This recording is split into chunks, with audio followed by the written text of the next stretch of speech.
오늘은 황선미 작 마당을 나온 암탉에 관해서 나누겠습니다. 이 작품은 모성에 관한 작품입니다.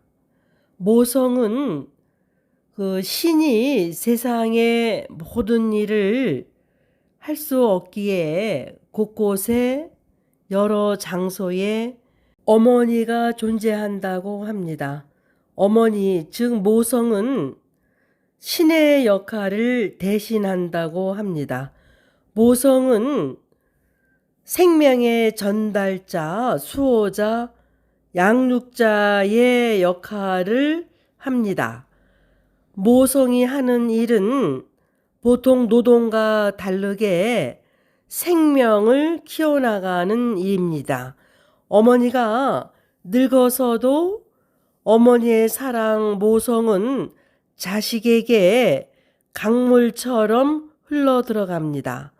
모성은 죽을 때까지 자식한테 흘러들어가는 것입니다. 성경에서 보면은 예수님의 그 첫 번째 공적인 일, 가나안의 잔치에서 포도주가 떨어진 것을 아들인 예수님이 몰랐습니다. 그것을 어머니 성모 마리아가 가르쳐 줍니다. 얘야, 포도주가 떨어졌구나 하고 가르쳐 줍니다. 이렇게 아들이 미처 깨닫지 못한 것, 부족한 것을 가르쳐 주는 것도 모성의 역할입니다. 영웅은 어머니를 통해서 탄생되고 길러진다고 합니다. 훌륭한 작품 단테의 신곡에서 주인공을 천국으로 끌어올리는 것도 성모 마리아 어머니의 역할입니다. 이 작품에서는 모성의 중요성, 즉 생명의 전달자, 생명을 키워내는 역할, 모성의 중요성을 잘 나타내주는 작품입니다. 지금부터 읽어보겠습니다. 양계장 철망에 갇혀 알만 낳는 암탉이 있었습니다. 암탉은 양계장 문틈으로 마당과 아카시아를 바라보곤 했습니다. 봄마다 새하얀 꽃이 피면 그 향기는 암탉의 가슴속까지 스며들었습니다. 잎사귀가 또 꽃을 낳았구나. 암탉은 아카시아 잎사귀가 부러워서 저 혼자 잎사귀라는 이름을 지어 가졌습니다. 나도 알을 품어서 병아리를 낳아봤으면. 그러나 철망 속 잎사귀에게는 어림없는 일이지요. 늘 같은 사료나 받아먹고 생명 없는 알을 낳아야 하는 난용종 암탉이기 때문입니다. 잎삭은 모이도 물도 먹지 않기로 결심했습니다. 빌빌거리는 암탉은 양계장에서 나간다는 걸 알고 있었기 때문입니다. 에잉, 요즘 통 먹지를 않더니만 병든 모양이군. 양계장 주인은 비쩍 마른 잎삭을 병든 닭들과 함께 구덩이에 내다 버렸습니다. 죽음의 구덩이에서 잎삭은 흠뻑 젖은 채 눈을 떴습니다. 아, 여긴 어디지? 그때였습니다. 정신 차려! 누군가 외치는 소리가 들리고 곧바로 쪽제비가 덮쳐왔습니다. 잎삭은 죽을 힘을 다해 구덩이를 빠져나왔습니다. 잎삭을 도와준 건 청둥오리 나그네였습니다. 저 녀석을 조심해. 살아있는 먹잇감만 노리는 사냥꾼이거든. 나그네는 잎삭에게 안전한 양계장으로 돌아가라고 했습니다. 싫어. 이제 겨우 거기서 나왔는걸. 나도 마당에서 살고 싶어.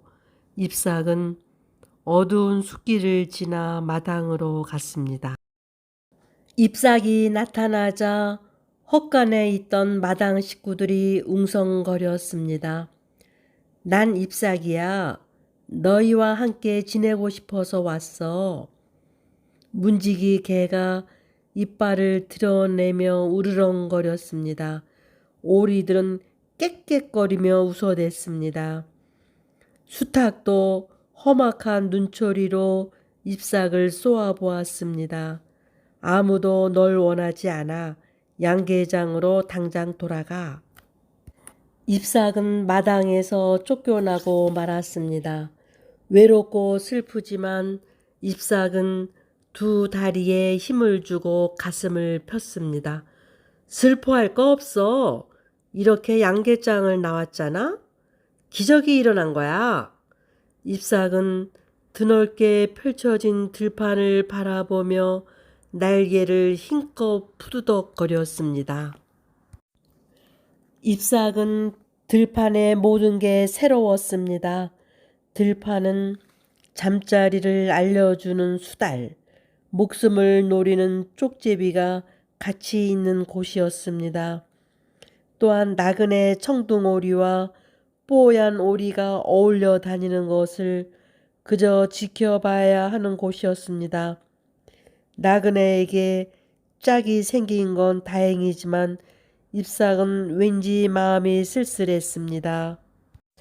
그러던 어느 날 날카로운 비명소리가 들려왔습니다. 맞은편 찔레 덤불 쪽이었습니다. 무슨 일이지? 잎삭은 불이 나게 달려갔습니다.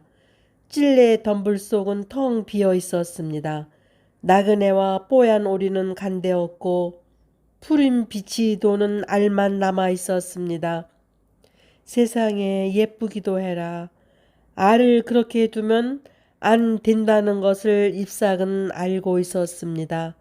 내가 너를 품어줄게. 아직도 따뜻하구나. 나그네는 날마다 물고기를 물어다 주었습니다. 덕분에 잎삭은 배를 골지 않고 알을 품을 수 있었습니다. 그때 무슨 일이 있었는지 궁금해도 묻지 않았습니다. 혹시라도 남의 알을 품고 있다는 말이 나올까봐 두려워서였습니다. 잎삭아, 나중에 알이 깨면 넌 암탉이지만 알이 까면 여기를 떠나 늪으로 가.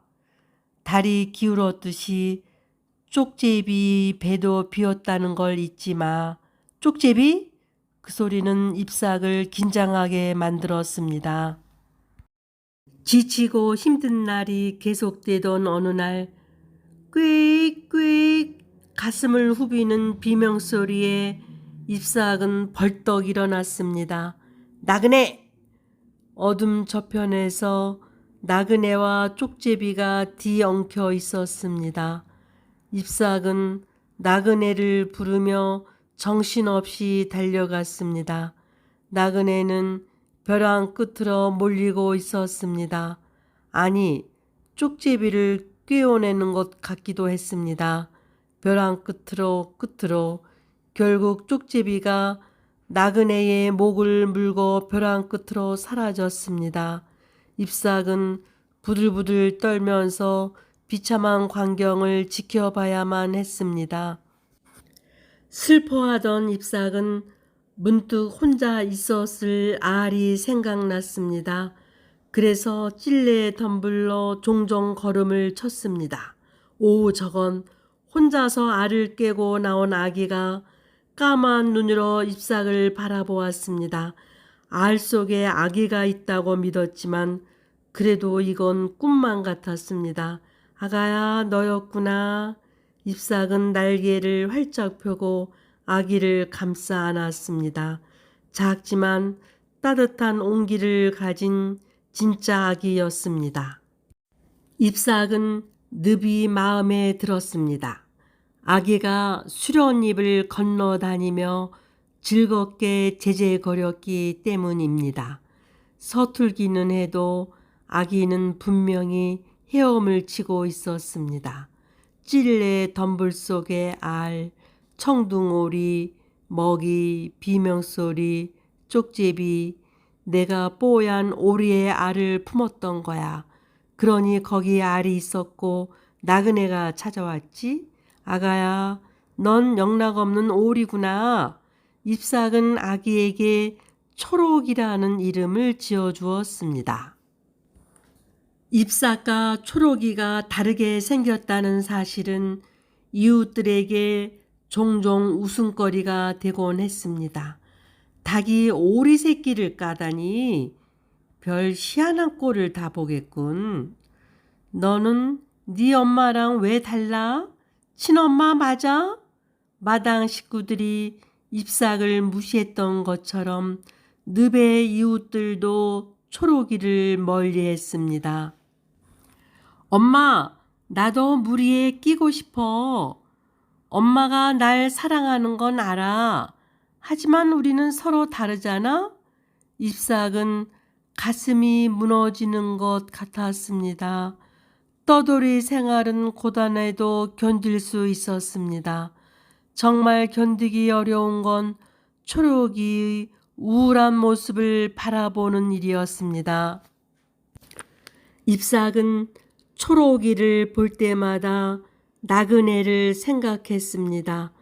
쪽제비에게 날개를 다쳐 물 위로 돌아갈 수 없었던 나그네, 알을 지키려고 목숨을 내놓았던 나그네, 나그네처럼 잎삭 자신처럼 초록이도 외톨이였습니다.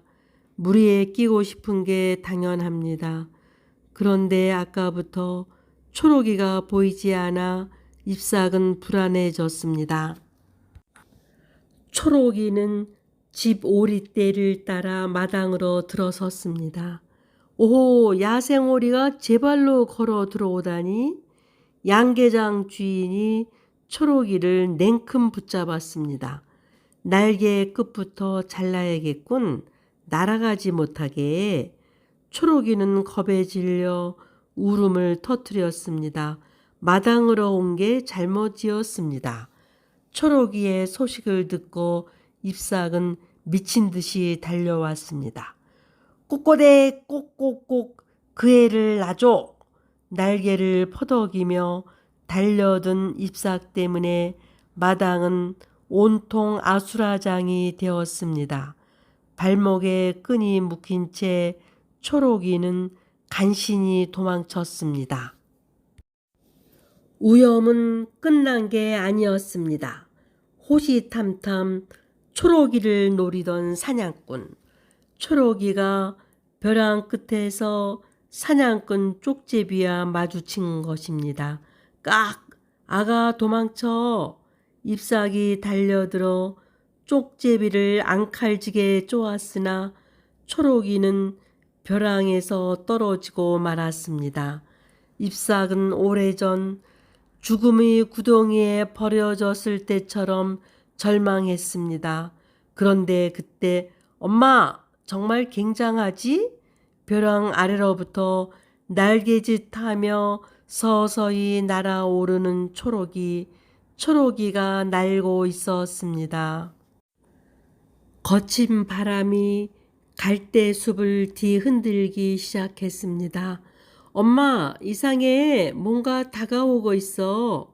먼 산과 하늘의 틈바구니에서 이제껏 들어보지 못한 소리가 들려오고 까만 점들이 나타나기 시작했습니다. 겨울을 지내러 오는 거야. 수달의 말에도 잎삭과 초록이는 청둥 오리 떼에게서 눈을 떼지 못했습니다.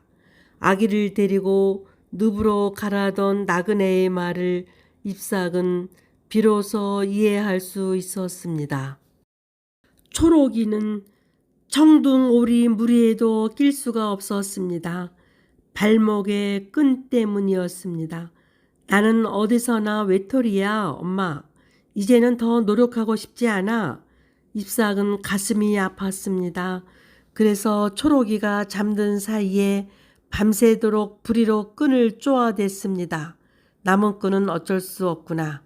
그건 내 악이라는 정표로 그냥 두자. 나그네들 속에서 널 알아볼 수 있게 초록이는 소리 죽여 울었습니다. 드디어 초록이가 파수꾼이 되었습니다. 무리의 파수꾼이 쪽제비에게 당했고 누구도 초록이만큼 기가 밝지 않았기 때문입니다.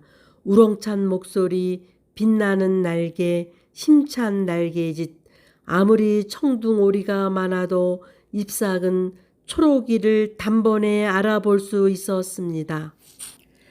겨울이 저물어 가고 청둥오리떼가 떠날 채비를 시작했습니다. 잎삭은 먼 발치서 늘 초록이를 지켜보았습니다. 쪽제비가 굶주려 있다는 걸 알기 때문이었습니다. 메마른 둔덕을 지날 때 잎삭은 연약한 아기 울음소리를 들었습니다. 이런 누구 아이일까? 잎삭은 눈도 못 뜬 아기들이 어미도 없이 칭얼대고 있는 게 걱정스러웠습니다. 내가 어떻게 여길 쪽제비였습니다. 홀쭉한 배와 젖꼭지가 드러난 쪽제비. 잎삭은 정신이 번쩍 들었습니다. 그 쪽제비가 초록이를 붙들고 있었습니다. 잎삭은 재빨리 어린 것을 움켜쥐었습니다. 제발 조심해. 아직 눈도 못 떴어. 내 아기를 지키려면 초록이를 더 이상 건드리지 마. 잎삭이 어린 것을 놓자 쪽제비도 초록이를 놓아주었습니다. 우두머리가 힘차게 날아오르자 청둥오리들이 차례차례 날아올랐습니다. 초록이가 곁으로 날아올 때 잎삭은 이것이 마지막이라는 걸 알았습니다. 엄마는 나랑 다르게 생겼지만 그렇지만 엄마 사랑해요. 어서 가, 초록아. 다른 세상을 봐야지. 내가 날 수 있다면 절대로 여기에 머물지 않을 거야. 초록이가 제 무리에게 날아가고 하늘을 가렸던 청둥오리떼도 서서히 멀어져 갔습니다. 빈 하늘을 바라보는 동안 잎삭은 껍데기만 남은 것처럼 외로웠습니다. 한 가지 소망이 있었지. 알을 품고 내 아기를 키우는 것. 그걸 이룬 거야. 나도 이제 훨훨 아주 멀리 가보고 싶어. 혼자 남은 잎삭을 쪽제비가 노려보고 있었습니다. 잎삭은 도망치지 않았습니다. 자, 나를 잡아먹어. 그래서 내 아기들 배를 채워라. 잎삭은 눈을 감았습니다. 아카시아 꽃잎 같은 눈발이 흔들리기 시작했습니다. 네, 여기까지입니다. 양계장에 갇혀서 생명 없는 알만 낳던 암탉이 아름다운 꿈을 품고 마당을 나옵니다. 거친 들판에서 쪽제비가 노리는 늪에서 버려진 오리의 알을 품고 키워내는 암탉, 잎삭.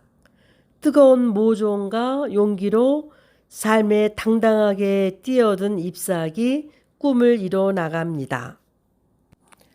쪽제비가 초록이를 죽이려고 할 때 암탉 잎삭도 쪽제비의 아기를 움켜잡고 흥정에 들어갑니다. 굉장히 투쟁적인 장면이고 어머니로서 자기 새끼를 지키려고 하는 훌륭한 장면입니다. 드디어 초록이 청둥오리를 저 넓은 세상으로 보냅니다. 네, 여기까지입니다. 여러분들도 이 작품을 다시 한번 읽어보시고 영화로도 나왔습니다. 네, 오늘은 여기까지입니다.